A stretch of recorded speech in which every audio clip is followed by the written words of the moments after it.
Holy Gospel according to John, the 6th chapter. Glory to you, O Lord. Jesus went to the other side of the Sea of Galilee, also called the Sea of Tiberias. A large crowd kept on following him because they saw the signs that he was doing for the sick. Jesus went up the mountain and sat down there with his disciples. Now the Passover, the festival of the Jewish people, was near. When he looked up and saw a large crowd coming toward him, Jesus said to Philip, "Where are we to buy bread for these people to eat?" He said this to test him, for he himself knew what he was going to do. Philip answered him, 6 months' wages would not buy enough bread for each of them to get a living. One of his disciples, Andrew, Simon Peter's brother, said to him, "There is a boy here who has 5 barley loaves and 2 fish, but what are they among so many people?" Jesus said, "Make the people sit down." Now there was a great deal of grass in that place, so they sat down, about 5,000 in all. Then Jesus took the loaves, and when he had given thanks, he distributed them to those who were seated. So also the fish, as much as they wanted. When they were satisfied, he told his disciples, "Gather up the fragments left over, so that nothing may be lost." So they gathered them up, and from the fragments of the 5 barley loaves left by those who had eaten, they filled 12 baskets. When the people saw the sign that he had done, they began to say, "This is indeed the prophet who is to come into the world." When Jesus realized that they were about to come and take him by force to make him a king, he withdrew again to the mountain by himself. When evening came, his disciples went down to the sea, got into a boat, and started across the sea to Capernaum. It was now dark, and Jesus had not yet come to them. The sea became rough because a strong wind was blowing. When they had rowed about 3 or 4 miles, they saw Jesus walking on the sea and coming near the boat. And they were terrified. But he said to them, "I am. Do not be afraid." Then they wanted to take him into the boat, and immediately the boat reached the land toward which they were going.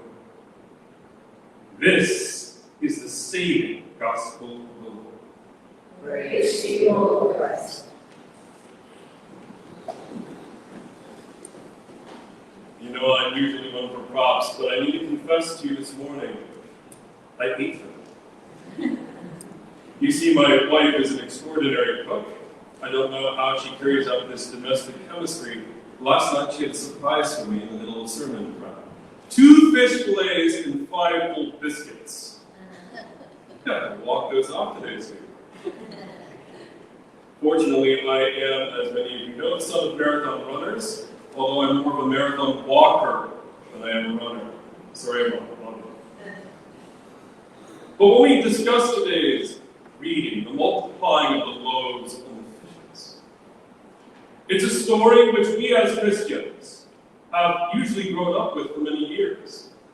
I remember as a young boy, when I still had my eyesight, crowded around the television set around Easter time, watching the greatest story ever told with Max von Sydow as he is declaring this and that as Jesus in a long flowing white robe.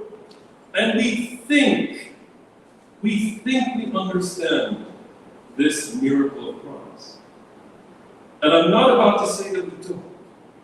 But as I often point out, the true miracle behind the miracle often occurs when we re-examine what Jesus is doing, not through 21st century American eyes, which are usually more focused on American politics these days, and instead to look at what Jesus is doing through first century ancient Jewish eyes. Only then, through the eyes of the Spirit, and through the ears of the Spirit, and through the mystical feet of the heart, can we walk and listen and look upon Jesus, our bread of life. And for this reason, today, I thought to divvy up, to divide our discussion of today's miracle into three succinct parts, pointing out how this miracle points to the fact that Jesus is indeed our provision, our daily bread. How Jesus is indeed one who's calling us to participate in that miracle. And last of all, how Jesus redefines, how Jesus reshapes and remolds our understanding of power. So, to dive into this four-course, or rather three-course meal today, let us begin with the concept of Jesus as our provider. Now, when I was given my extraordinary feast last night by Samantha, both of us went up the streets to the local grocery store and picked out our favorite salmon that was available there. While I do not mean to diminish the reality of food scarcity that still exists in our nation and in so many others, the fact is, at least speaking only for myself, I was privileged to be able to go up to a counter and ask for a pound of fish. Many today do not possess this luxury. And in the 1st century AD, when there were no real grocery stores, and fish sold in the marketplace was a business which required blood, sweat, toil, tears, and hard work, the fact of the matter is, it was an age where to receive a meal was a sacred thing, a holy thing, a sign that God was giving himself to you. People often speculate, what would Jesus say outside the pages of the Bible? We have all kinds of movies and books.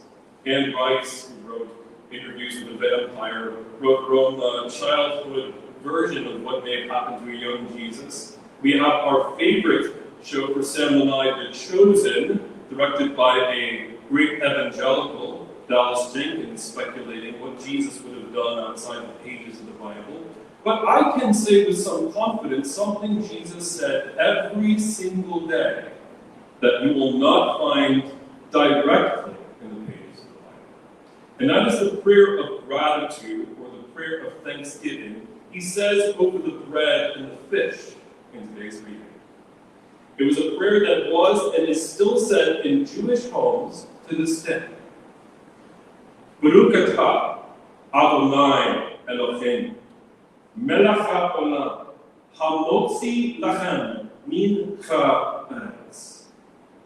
If you attended an Episcopal service with our Mother Mary up the street, or a Roman Catholic service, these words are still retained in English. Blessed are you, Lord God, sovereign of the universe, who brings forth fruit of the earth, this bread we offer, this work of human hands. It is a sign that just as the children of Israel were in the wilderness and cried out for bread in the days of Moshe, in the days of Moses, and as God and Adonai fed the people, even when they had already received so much, And just as in a day of famine, in a day of disease, in a day of darkness, as in our first reading, a donor giving 20 loaves of bread gave this bread to Elisha, and how Elisha gave this to over 100 people, showing how Adonai, God, feeds his chosen people. So too, God is reminding us, in the middle of our sicknesses, diseases, worries, anxieties, concern over this political character or that political character, worries sincerely over inflation, worries sincerely over our spiritual state, worries about everything. Jesus says to us what he said to those in the boat when he was walking on the water, I am. Do not be afraid. But here's the curious thing, brothers and sisters. This leads us to how we participate in the miracles of Christ. You might ask yourself, how can I participate in those miracles? When was the last time one of us saw someone necessarily be raised from the dead in front of our eyes? Although I freely admit I have been in the presence of some strange and extraordinary things that can only be described as God's real and divine hand reaching down. And I have been in situations that were called impossible medically, that turned out to be true miracles of God. But we may ask ourselves, how can we participate? Jesus today points out a young boy. This is a child who had only 2 small fish and 5 barley loaves. This child was possessing only a picnic basket of food.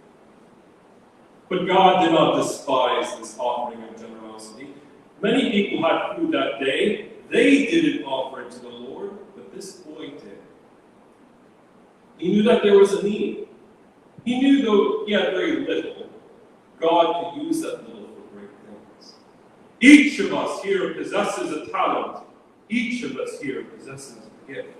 And all of us here possess the charism in our baptism of priest, prophet, queen, or king, to go out into the world and to ensure that these talents, that these gifts, even though they may appear very, very small, are enough to light the whole world with love and healing. We as a church are defined by participation. God worked through the disciples' miracles. God is still working his love through us today. As Lutheran World Relief often puts it, God's work, our hands. May we rediscover that reality. But turning last but not least to the concept of how Jesus redefines this participation, this power. Notice how the crowd wants to force Jesus to become a king. And not a king in heavenly terms, but a king in earthly terms. A king like Caesar, who fed his people with bread and circuses. A king like Herod, who fed his people on machinations and intrigue and murders. What we find so extraordinarily is that Jesus, for all of his declaration that he indeed is the Melech HaOlam, the sovereign of the universe, he does not listen to the crowd's understanding of power. My will be done, my way, my right. Instead, Jesus redefines power in the breaking of the bread. Although we do not celebrate Eucharist today, the words of Jesus on that fateful night and the breaking of the bread remind us of whose we are and how we are to live in such a divided time. This is life. This is life. He reminds us that no greater love has any man or woman than for them to lay down their life for their friends. Not the acquiring of power all to oneself, but something else. Elsewhere in the Gospels, Jesus says the Gentiles, the pagan nations, have monarchs who like to rule over them. In modern terms, we might like to say, our current overlords like to have times on CNN, MSNBC, or Fox News, or our little computer devices, and to pundit speeches. But Jesus says it is not to be this way with you. He who would be greatest among you, let him become as the youngest. And he who would be first of all, let him become as if he was your servant, literally in greatest love.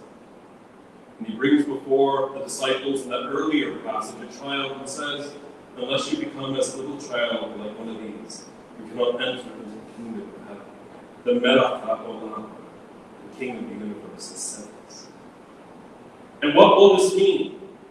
If God looked at that boy with 2 small fish and 5 barley loaves, and saw himself in that child, and if God comes to us daily in a childlike spirit of adventure and wonder and curiosity, how much more then should we as God's people, remind the world that there is a higher rule of life.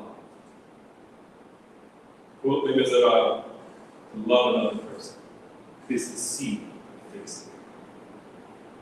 Therefore, fill with that spirit of love. Let us go forth and participate through our service to redefine power hierarchies by service. And like Jesus, provide with our time now, knowing that God is making all things. In the name of the Father, and of the Son, and of the Holy Spirit.